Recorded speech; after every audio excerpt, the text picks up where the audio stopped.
Hello and welcome everyone to the another video on time series modeling. Now in this video we will be implementing the concept of average demand interval. Okay, so let me give you some context with respect to supply chain. So this average demand interval is a significant metric in demand forecasting and inventory management, providing valuable insight into demand pattern across various product or SKU. So where it helps, okay, so let's understand first where it helps. So first is, in supply chain management, forecasting strategies, resource allocation, customer service satisfaction, risk management, and also in inventory management and planning. So ADI is like a crucial factor in inventory management. So it helps business to categorize their product based on the demand characteristics. Okay, so for instance, product categorized as erratic based on their high ADI value might require different inventory management strategies compared to classified as stable and intermittent. So understanding ADI pattern across various SKU aid in better supply chain planning. So it help efficiently resource allocation and managing supply chain fluctuation. So knowing that a certain number of SKU follow erratic demand pattern enable stakeholder to implement more dynamic and flexible supply chain strategies. Also, ADI classification guide the choice of forecasting model and method. For instance, for SKU classified as erratic, stakeholder might opt for model that is robust to sudden change or irregularities in demand pattern. So it helps in selecting appropriate forecasting technique and adjusting the safety stock level based on demand predictability. Okay, so let's, for example, for product with erratic demand pattern, businesses might adjust production schedules or resource allocation to accommodate the unpredictable nature of those products. Okay, so that's the thing. Also, I mean, high ADI value could represent a risk factor in inventory management, so it's crucial to identify these patterns early to mitigate risk associated with inventory stock out or excess stock for unpredictable products. So by understanding this area pattern on these product line, businesses can streamline operation, optimizing their resources to focus effort on areas needing more attention due to erratic demand behavior. Okay, so for example, let's say you are dealing with something called retail data, okay, and you have 100 time series, and you have got to know that your 25 time series, or you can say 25 SKU follows erratic demand pattern. So you can tell your stakeholder that these 25 demand patterns, the result that we will get will not be a happy result, okay, because like I told you, they are unpredictable in nature. Okay, sometime we will be seeing a high demand, and then suddenly we can see the demand is 0. Okay, and after 6 months you will see the same demand again, but it is, like I told you, it is unpredictable in nature. So using different type of model will help us identify which is performing better for this SKU, which is not. Okay, so if you know that your SKU or product follow erratic pattern, you can early tell your stakeholder that for these SKUs the performance of the model will be very bad. Okay, so early telling this thing to your stakeholder will be a good thing, a good sign. Okay, so that's why I'm telling you this, because you will see, I mean, when you will have time series with erratic demand pattern, the accuracy will be very low. It will be 15%, 20% like this only. Okay, so that time it's very hard to optimize those things until unless we try out different strategies, as well as remove any correlation, autocorrelation in the data set. Okay, so I mean, it's based on some most of the thing that you do during the time series modeling. You have to check all the things that make your model more predictable in nature. I mean, make your data in a way, whatever data you feed, make it more predictable in nature. So that time you do all those things like we are doing from the start. You do everything. You do something else, converting non-stationary data to stationary. You check all different demand pattern, and you classify your data time series to be erratic demand, and whichever demand pattern is follows, and then you do something cleaning, other thing also. You check whether it has trend, seasonality, error. So you basically remove if there are any. So I mean, these type of basic analysis you do. You create multiple features which will able to capture information that we cannot directly see it. Okay, so implementing all these things all together will help you get your model more predictive in nature. Okay, I mean, making your data more predictive in nature, your model will perform better. Okay, so it's all everything is up to us only, how well we prepare our data to be fed to the model. Okay, so it's everything depend on how nicely you tell your model that these are the feature which is important in nature to make it predictable. Okay, and make it forecastable with good performance. Okay, so I will not going to keep more gyan on this, so let's move to the implementation of ADI. Okay, so let's create a function with which will help us classify all the demand patterns. So we'll import NumPy.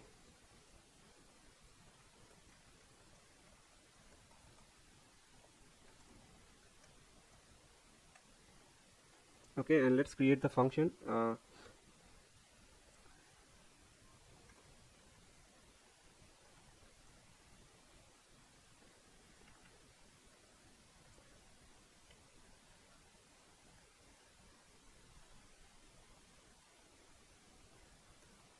To their demand pattern. Okay,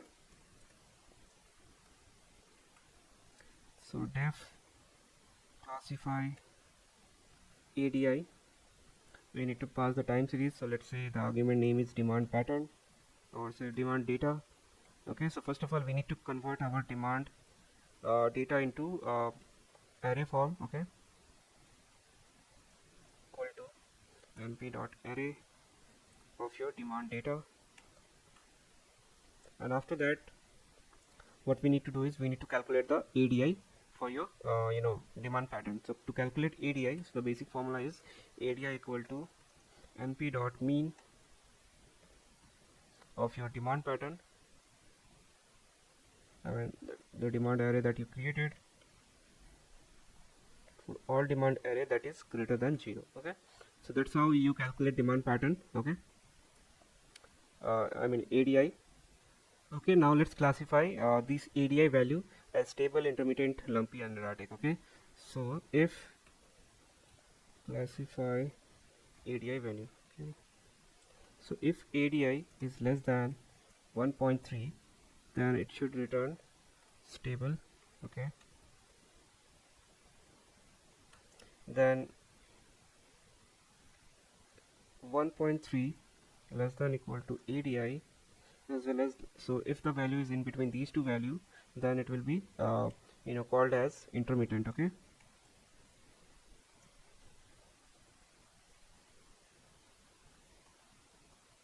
then elif, if it is in between 2.5 and 4.0, then it will be called as lumpy. Okay,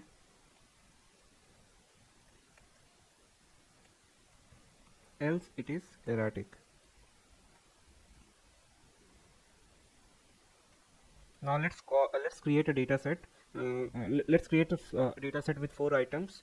Okay, and then we will classify whether that data frame or item is which pattern actually. Okay, so let's understand that by creating a sample demand data for items. So sample data for 4 items. So item pattern equal to, let's create a data set as a list.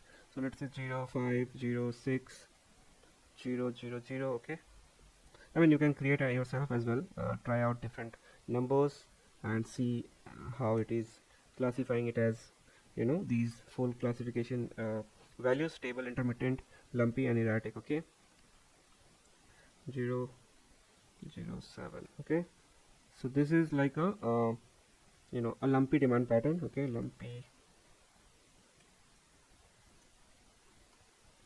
Then let's create an item with intermittent demand pattern. Okay, so after practicing a lot, you will get to understand which value will represent intermittent. I mean, so you have to create like a pattern so that you understand how the pattern look like and how the pattern should be, so that you are getting what you actually wanted. Okay, so 3 comma 0 comma 0 all 0. Okay, let's make it all 0, so it will make it as intermittent pattern. Okay,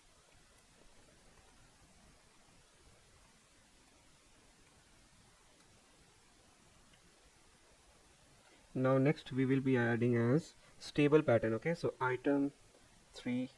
So what make it e times is stable, so you have to pass all value as same value. Okay, this is like a stable pattern.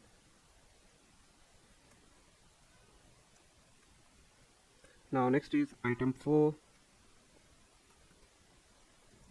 So it will be erratic demand pattern, and you will see the fluctuations I will be adding here. It will be huge. So erratic demand pattern, so it will have, let's say 3 comma 0 comma 4 comma 0 comma 5 comma 6 comma 0 comma 7 comma 0 comma 8. Now you know, right? I mean, what I was talking, what I was interpreting as an erratic demand pattern. You can see the difference. I mean, in the next month you have 0 as a demand, and after that you have suddenly a demand of 4, suddenly a demand of 0, 5, 0, 6, 0, 7, 0, 8. So like this, it basically represent as an erratic demand pattern. So you can see, I mean, how unpredictable it is, right? I mean, you can say that it is predictable since I have written this way, but in terms of average demand interval, these type of pattern cannot be predictable. Okay, so I mean, for now it is it looks like every after every month there is an increase of one value. Okay, but in terms of real data, you will see that after 7 months the value is 0, and suddenly there is a demand of 15. Okay, then 16, 17, and it will go like that, and then suddenly it will become 0. So in real data set, it will be like that only, but since for the easiness to show you how they should look like, I'm showing you this type of example. Okay, now let's pass these item demand to our classify ADI function and see, let's see how, I mean, what they are classifying it as. Okay,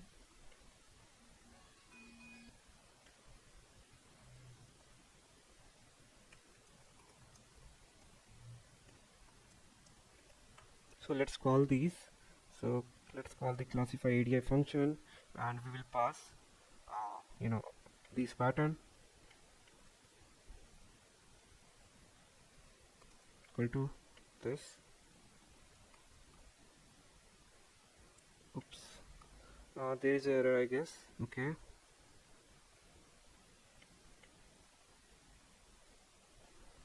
okay, let me first change all this thing. 3 4 2 3 4. Okay, so next what we need to do is we need to print it. Okay, so print item 1 ADI pattern. It will be item 1 pattern and closing of quotes. Okay, so let's copy this, paste it.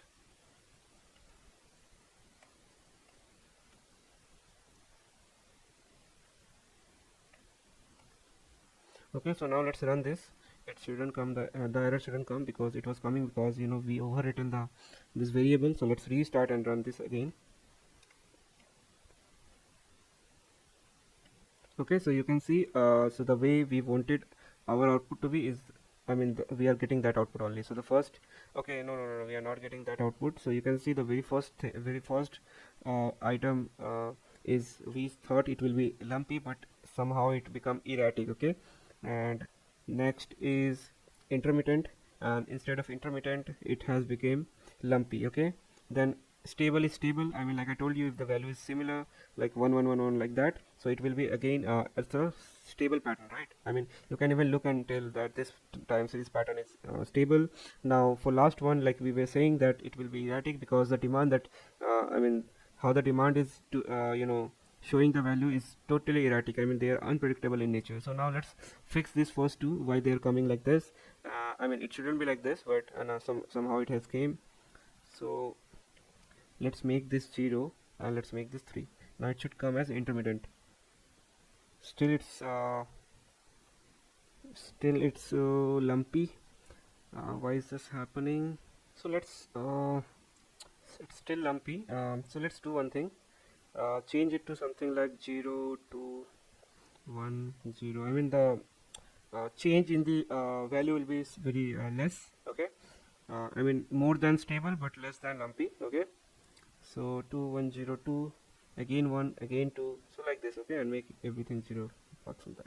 Okay, so this, I hope it will give intermittent demand pattern, and yes, it is intermittent. Okay, so now I mean, how the difference should be, and what it make it as lumpy, what it make as intermittent, what it make stable, and what it make erratic demand pattern. So now it's clear that this is how you will be classifying time series as stable or intermittent or lumpy or erratic. Okay, so this is how you will be implementing it, and you will be creating a column in which you will be assigning these stable or intermittent or lumpy or erratic values to those patterns, okay, or those time series.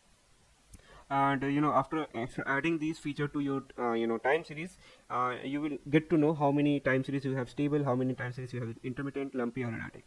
Okay, so we will see more this thing during the project session.